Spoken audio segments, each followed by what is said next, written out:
Logic tells us that 1 plus 1 equals 2. We rely on cause and effect to navigate our lives. But the universe? It doesn't always play by our rules. When we push physics to its absolute limit, we run into dead ends called paradoxes. These aren't just clever riddles to solve over dinner. They are fundamental cracks in our understanding of reality. Today, we are looking at the strange contradictions that prove the universe is far weirder than we ever imagined. Let's start with the silence that screams, the Fermi Paradox.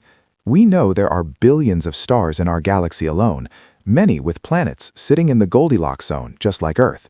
Given the universe is roughly 13.8 billion years old, intelligent life should have developed millions of years ago. Mathematically, they should have colonized the galaxy by now. So where is everyone? This is the paradox. High probability, zero evidence. It leads to the terrifying concept of the Great Filter. Maybe civilizations inevitably destroy themselves with nuclear weapons or climate collapse before they can reach the stars. Or maybe we are the first. We might be a lonely accident of chemistry in a graveyard of dead worlds. If space is confusing, time is worse. Consider the grandfather paradox.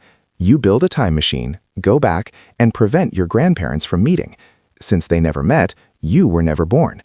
But if you weren't born, you couldn't travel back to stop them. So did it happen? Physics hates contradictions. But special relativity gives us the twin paradox. Imagine you have a twin. You leave Earth in a spaceship traveling near the speed of light while your twin stays home. Because you are moving so fast, time physically slows down for you. You return after what feels like a few years, only to find your twin is now an elderly person. You have essentially traveled into the future. This isn't science fiction, it's a proven fact of how time works.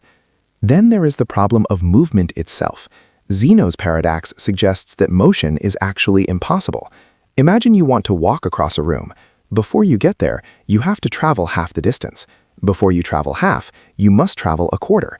Before that, an eighth. You can divide the distance infinitely. Since there are an infinite number of small steps to take, logic suggests you should never technically be able to start moving. You're stuck. Obviously, we can move, but philosophically, it questions the very nature of space. Is it continuous, or is it made of tiny, discrete pixels like a video screen? Let's look at something you can see on a map. How long is the coastline of Britain?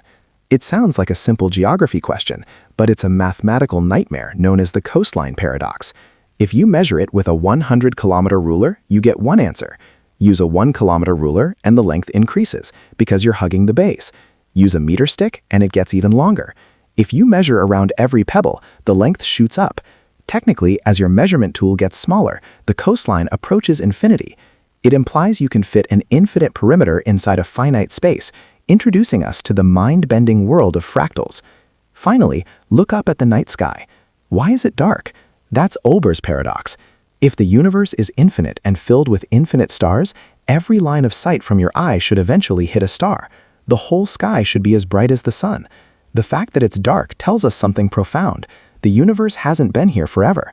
It had a beginning. The light from distant stars hasn't had enough time to reach us yet, or the universe is expanding so fast that the light has stretched into invisible wavelengths. Darkness, surprisingly, proves the Big Bang. These contradictions remind us that human intuition isn't universal truth. We want clear stories, but physics offers loops and infinities. Unfold AI. Unseen, unsaid, unfolded.